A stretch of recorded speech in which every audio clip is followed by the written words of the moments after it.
So today let's talk about demons. They're scary, spiky things that eat your liver for all eternity. Or, well, okay, it depends a whole bunch on the demon, and everyone kinda has their own interpretation of what they should be like, but that's part of the fun. In the past, they could be used as political tools. A good example would be Amun, a demon based on Amun-Ra from the Egyptian religion. As a demon, he's a little half-monkey snake guy, and he serves this other demon named Astaroth. Apparently, he can turn into a bird-headed man at will. So, see, they kind of acknowledge another culture, and then make it really terrible. It's politics. In other cases, they might be used to teach good old-fashioned morals. One good story that springs to mind is the tale of Jack-o'-lantern. Jack convinced the devil to turn himself into a coin so that Jack could pay his bar tab. But instead of paying his tab, he just slipped the devil into his pocket next to a silver cross. With the devil trapped, Jack was able to negotiate. The devil agreed not to ever take Jack's soul regardless of what Jack did while he was alive. Jack, then being the kind of guy that he was, ran with this deal and paraded around like a dick until he passed away. Sure enough, he showed up right at the gates of hell, and the devil told him to get lost.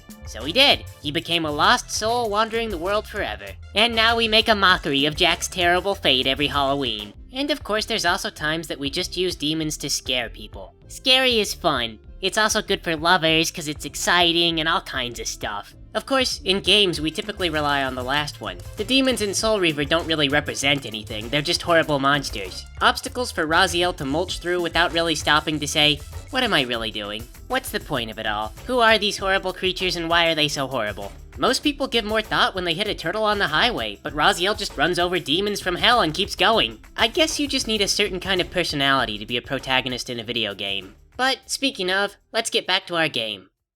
Hello everyone, I'm Taylor. And I am Ray. And I am mighty Peyton, and it is my wisdom which is eternal. If you are just joining us, this video series likes to recreate the cutscenes. Also, if you're just joining, yes, we are all beautiful ladies. Honestly, I don't know why we get so many emails about that. Especially with Taylor and her beautiful feminine voice. Yes, it must be your fault, Ray. Are you guys being sarcastic about my voice? Cause I can't tell. It's not my fault people are asking. You know, I have read that it's actually better to have a more androgynous voice because you are more attracted to both genders that way. What kind of logic is that? Yes, what are you doing, keeping your options open? I am not keeping options open, Peyton. My options are open if they're open. What I've read is that if you're female and you have a more masculine voice, then that means that you have less estrogen, which means that you're a little bit less emotional and therefore more stable. Meanwhile, if you're a guy and you have a slightly more feminine voice, that means you have a little bit less testosterone, you're less aggressive, you're more likely to be stable. Now, of course, this is all statistical stuff, and different people have different preferences, you can't speak for everyone, but I am the best. My voice is the best one. And, well, great, Ray, now I just feel really depressed. Well, okay, but for voice, you know, for only voices, that's one thing, but, you know, guys select on a lot of different, like, guys are more visual, I mean, you shouldn't get too wrapped up in that either. You're beautiful, Taylor, like a dolphin. Or like the platypus, yes. Nature's freak, but still perseveres on in face of its terrible fate. Sailors think dolphins are lucky. Guys, can we focus on the game, please? Okay. Well, speaking of being a horrible, ugly platypus woman... It's not funny, Ray. Okay, sorry. It is because of your pudge, yes. You are guilty of your pudge. That's it, I'm leaving. No. Wait, we're sorry, You're we're sorry. Such a spoiled Please sit down. sport, yes. Okay, I'm just not in the mood to be the butt of jokes today. Your butt is big enough to handle it, yes. Peyton! Ouch! What the... Ow! Stop! You hit me! Stop it! You started this, yes. Okay, fine, you win. Jeez. Stop! Truce! Now, was that really necessary? I think so. It was fun anyway. Yay. Well, all that aside, I was gonna say, the designs on these knight guys, they always struck me as really weird. It looks like they're wearing great big clunky metal slippers, and also they've got this weird tentacle thing on their chest. With all the demons running around, it took me forever to realize that these guys were actually supposed to be humans. For a long time, I thought they were mutants or something. It probably doesn't help very much that their outfits are really fleshy colored. Not to mention the lighting. The future apparently forgot to pay the electric bill because it's dark everywhere. Nuh-uh. You can see that someone very meticulously filled all the candle holders and lit all the candles. Who is still making cheap candles in the demon apocalypse? Yes. I would guess that must be Phil, the secret pillar guardian who presides over candles and makes sure that all the local places are well lit. I think that demon might be running up the stairs for you. Well, I do not like the sound of that. I can't see, I'm getting down. Oh darn it, there's one. There's two. There's a third one. Do you think there is demon racism? Yes. Like, lightning-armed demons think that green blade-armed demons are lower class? They're demons. So, if they happen to be more equal than people, then people are... Well, that's just sad, really. I'm sure the demons are deeply racist. Well, you would know, stereotyping the demons like that, wouldn't you, Ray? Well, they're demons. They're supposed to embody bad stuff. We should play on their racism. Yes. They will turn on one another and destroy their own infrastructure. I think I got turned around. I've already been here. We should go on the politics board of 4chan and start posting about how the green demons are using up all the welfare money and causing the recession. You know, I would say that sounds fun, but I know exactly how it's gonna play out. The satirical racism is quickly drowned out by real racism. No, you obviously never visit the site. We will be accused of sliding the threads, working for the NSA. Which actually means we'll be blending in just fine. Yes, it is a known fact that everything posted to that board is government disinfo. Well, because if you didn't believe that, you would quickly lose your faith in humanity. I know, guys, I wouldn't have made the joke if I didn't know about it. Gosh, it's terrible. I don't know what it is. It's like, every now and then, on all the boards of 4chan, there's always like one really good thread. And then there's tons of other threads that make you feel like Raziel's future is the one that you're gonna live in. Now try to imagine Nosgoth with the internet and think about how their message boards would look. Crabby, yes. And there it was, Moebius' statue. Moebius' last celebration of himself, after his corruption and before his destruction by Kain. Supposedly, the head he was holding was Vorador's actual head. I don't know if that's true, but if it is, that's pretty cool. I would have thought the head would be eaten by bugs by now. They must have treated it with something. Regardless, with Moebius dead, I was still trapped in this era. Maybe I could still explore Janos' keep off in the mountains. Demons!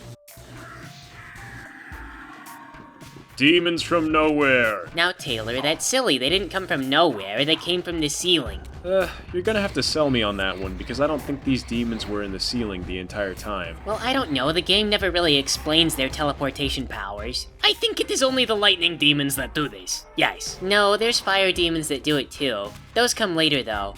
It's not really clear how the whole thing with the demons is supposed to be working. Officially, I think they're showing up just now to kill all of Nosgoth, but I'm not real sure. They kinda seem to explain that the pillars keep these demons out of the world, but then the demons show up in the past as well. Maybe the demons are time traveling. Yes. Well, but if they can do that, then what does that mean? How come they don't go back in time and kill important people? Maybe the pillars just don't work. Maybe, but then why do the demons care at all about the pillars? Maybe only really strong demons can get through the pillars, and they need them torn down to get the rest of their armies through. I guess that would make internal sense. It doesn't explain why they do some of the stuff they do, but it could work.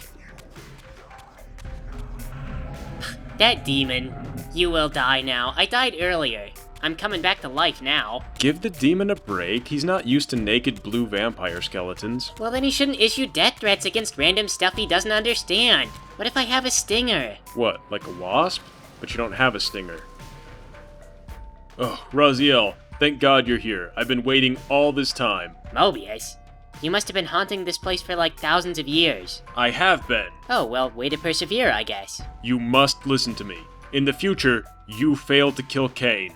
In my future or this future? Your future. No, I failed to kill Kain about 20-30 minutes ago. Really?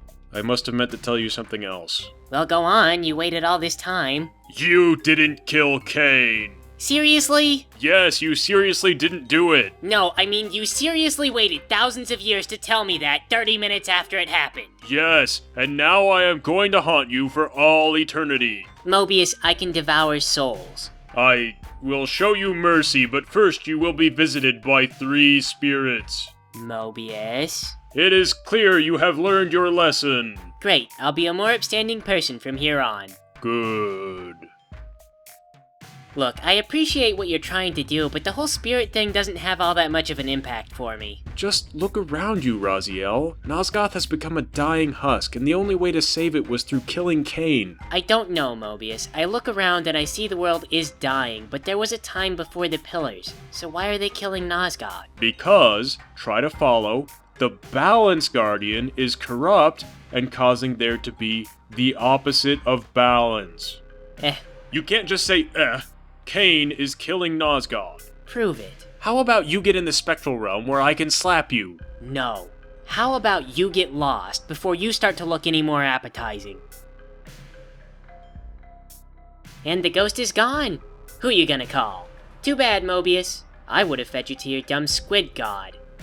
What What was the point of that conversation? Guys. The point is that we didn't kill Kain. Expect this conversation through like 60% of our next encounters. In Soul Reaver 1, we were supposed to kill Kain and all the vampires, and then I think the demons were supposed to show up. But Soul Reaver 2 didn't get completed, and now we haven't killed Kain, so instead we're kinda relying on this more stoic, don't care, it's not my problem attitude. I don't see why they waste their time scolding you, though. If you didn't do it, you obviously didn't do it. Well, if you follow the context of the last game, then Raziel might have been traveling forwards and backwards in time to look for a way to revive Kain, since really he should have been dead by now. Then it would make sense for people to stop Raziel to say, don't revive Kain, he needs to stay dead. I guess that would also give Raziel's skepticism a slightly better grounding. No, Yes, I prefer this way. Raziel is the chosen one. He chooses to be difficult. Yes. one way or the other, Raziel is right. There's not a whole lot left of Nosgoth to be saved. I don't know why Kain decided to wait all this time to try and do something about it all, though. Kain is a lazy vampire. He lives for thousands of years and he's in charge of everything, so he doesn't really have to do anything till he feels like it. Kain is not lazy. Yes. He strikes when the iron is cold, because that is when he is least suspected. But if the iron is cold, you can do the least amount of change. That is what makes Kain the hard worker. He will bang on the iron for as long as he has to, using eternity. I don't know how well you can really work with iron while it's cold, though. I mean, you can definitely put dings in it. Then I don't know. Yes, maybe Kain bangs on the iron until it becomes hot. I do not claim to understand Kain's staggering intellect. I think maybe Kain just kinda liked his vampire empire and didn't really want to do anything about it till Raziel showed up and killed everyone. Well, it was a good empire, yes. Many vampires have very long life expectancy, so this is good for the empire. What about education, though? Did Kain have taxes? Was there a currency? What about education? Yes, you live forever, you learn on your own time. Same as currency, maybe there was coins with Kain's face on, but what do you need currency for? I don't know, I just feel like there might be some kind of use for cash. Well, not to say that this really counts, but if Kain really didn't have any currency, then at the very least, their financial mobility was perfect. Well, duh, it's easy to go from 0 to 0. I think it's probably more likely, though, that they did have money, but Kain owned all of it. But of course Kain has all the money. Yes, he is the job creator. He needs money to create jobs. I think everyone just follows Kain under penalty of death. Well, if you are thinking money is power, which Kain has all of, yes, time is money. Therefore, your time on this earth is a form of currency. I don't know, that sounds a little bit like when Walmart refuses to offer anyone a raise, but they will fire people who don't do what they're supposed to. What? How dare you compare Mighty Kain to a big box retailer? Well, I'm just saying that according to studies, a punishment-based economy gets you a lot of workers that want to destroy your operation from the inside. Also, the work that gets done happens to be of inferior quality, and it just so happens that big box retailers have this in common with Kain's horrible empire. How exactly did Kain stay in power for so long anyway? They never really explain, so I have no clue. As far as I can tell, Kain pretty much had a laissez-faire approach to everything. Yeah, but weren't his sons also running their own provincial governments? Shouldn't one of them have risen up and done something about Kain? You'd think they would, but when you talk to them, you have to remember that they're tainted by Kain's soul, and also they seem really out of touch. It is because the game series is called Legacy of Kain. Yes, it would not be Kain's legacy if Kain was not there. His legacy would still be there. It would just be the legacy that Kain left behind, and not his ongoing legacy. This is like the question, why don't they build a raft in Gilligan's Island? Yes, because then there would be no Gilligan's Island. No, the closer question is probably how come they didn't murder Gilligan on Gilligan's Island? Because Gilligan was the source of all the problems. So wait, are we drawing a serious comparison to Gilligan's Island and Kain's empire? Maybe every single day in Kain's empire was like a terrible sitcom where everyone tried to figure out how to save Nosgoth. There is the time they tried to restore the pillars and were captured by Tiki Men. Yes. Or the time a KGB agent disguised himself as Kain. Oh my god, and it goes on for like 1,000 years. But anyway, here looks like a good place to stop for now. Thanks for playing with us, everybody.